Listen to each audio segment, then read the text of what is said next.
Hello everyone, সামনে আসছে আবার ব্রাইডাল সিজন। তো এই ব্রাইডাল সিজনে যারা পার্টি অ্যাটেন্ড করতে যাচ্ছ এন্ড যাদের বেস মেকআপ নিয়ে অনেকটা প্রবলেম, মেকআপ ড্রাই হয়ে যায় এন্ড তোমরা চাইছো যে একটা গ্লোই ডুই বেস হবে, তো চলো আজকের এই টিউটোরিয়ালটা তোমাদের জন্য। ফেস আমি ক্লিন করে নিয়েছি এন্ড এরপর যেটা অ্যাপ্লাই করবো সেটা হচ্ছে একটা ভালো ময়শ্চারাইজার। আমি এখানে সেটাফিলের ময়শ্চারাইজার ইউজ করছি, যেটা আমার স্কিনকে অনেকক্ষণ পর্যন্ত হাইড্রেশন দেবে।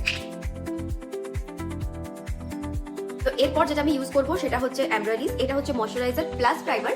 তো এটা আমার প্রাইমারের কাজ করবে, কম কোয়ান্টিটি, মানে জাস্ট একটু নিয়ে আমি এটা অ্যাজ এ প্রাইমার হিসেবে অ্যাপ্লাই করব।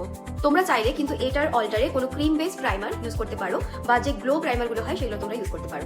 এরপর দেখো আমার স্কিনে যে পিগমেন্টেশন গুলো আছে দেখতে পাচ্ছ, এগুলোকে আমি কোনো অরেঞ্জ কালেক্টর দেবো না, সোজা চলে যাব কনসিলার। আমি এখানে ফরএভার 52 এই কনসিলার প্যালেটটা ইউজ করছি। হালকা করে একটা জাস্ট লেয়ার দিচ্ছি। মাথায় রাখতে হবে যে ফাউন্ডেশনের কনসিস্টেন্সি যাতে লিকুইড হয়। আমি এখানে ইউজ করছি নার্সের ফাউন্ডেশন। ফাউন্ডেশনের লেয়ারও কিন্তু একেবারেই পাতলা রাখবো। দেখতে পাচ্ছ যে কতটা বেসটা লাইট হয়েছে, এতটাই পাতলা, ভেতর থেকে যে একটা গ্লো সেটা কিন্তু ফাউন্ডেশনের ওপর থেকেও বোঝা যাচ্ছে। তো এরপর যদি টিজন হাইলাইট আমাদের দরকার পড়ে তাহলে আমরা করবো, আদারওয়াইজ জাস্ট স্কিপ। আমি এখানে স্কিপ করছি। বেসটাকে সেট করার জন্য আমরা ট্রান্সলুশন ইউজ করবো, কিন্তু এটাও কিন্তু একেবারে মিনিমাল। জাস্ট একটা ব্রাশে নেবো আর ফুল ফেসে পাউডারটাকে হালকা করে অ্যাপ্লাই করে দেবো। ব্লাশের জন্য আমি এখানে যে হালকা শিমারি ব্লাশার গুলো থাকে, তো সেরকমই একটা ব্লাশ অ্যাপ্লাই করেছি। তোমাদের কাছে যেরকম ব্লাশ আছে তোমরা অ্যাপ্লাই করতে পারো। ব্রঞ্জিং করছি, ব্রঞ্জিং এর জন্য তোমাদের কাছে যা প্যালেট আছে ইউজ করতে পারো। হাইলাইটার তোমরা তোমাদের ইচ্ছে মতন ইউজ করতে পারো। অ্যাপ্লাই করার জন্য এরকম একটা ব্রাশ কিন্তু ম্যান্ডেটরি।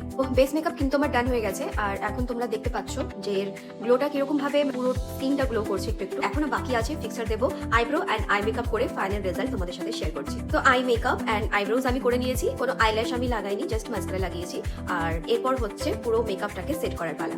তো চলো পুরো ফেসে সেটিং স্প্রে অ্যাপ্লাই করি আর তারপর দেখি যে রেজাল্টটা কেমন আসছে।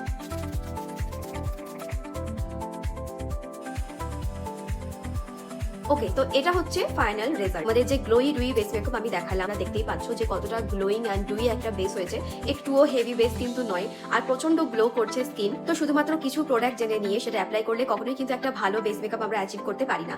এরকম একটা বেস মেকআপ অ্যাচিভ করার জন্য সঠিক টেকনিকটাও কিন্তু খুব দরকার। আগামী মার্চ মাসে আমার basic to advance makeup class start হচ্ছে। যারা এরকম সমস্ত টেকনিক শিখে নিয়ে অ্যাপ্লাই করতে চাও এন্ড একটা ভালো রেজাল্ট পেতে চাও নিজের কাজের প্রতি, তো তারা অবশ্যই আমার ক্লাসে জয়েন করতে পারো। আমার ক্লাস মার্চ মাসে স্টার্ট হবে। যারা ভাবছো আমাদের ক্লাসে জয়েন করবে, নিজের সিটটা কিন্তু বুক করে নিও। আর আজকের এই বেস মেকআপটা তোমাদের কেমন লাগলো সেটা কিন্তু অবশ্যই জানাতে ভুলো না।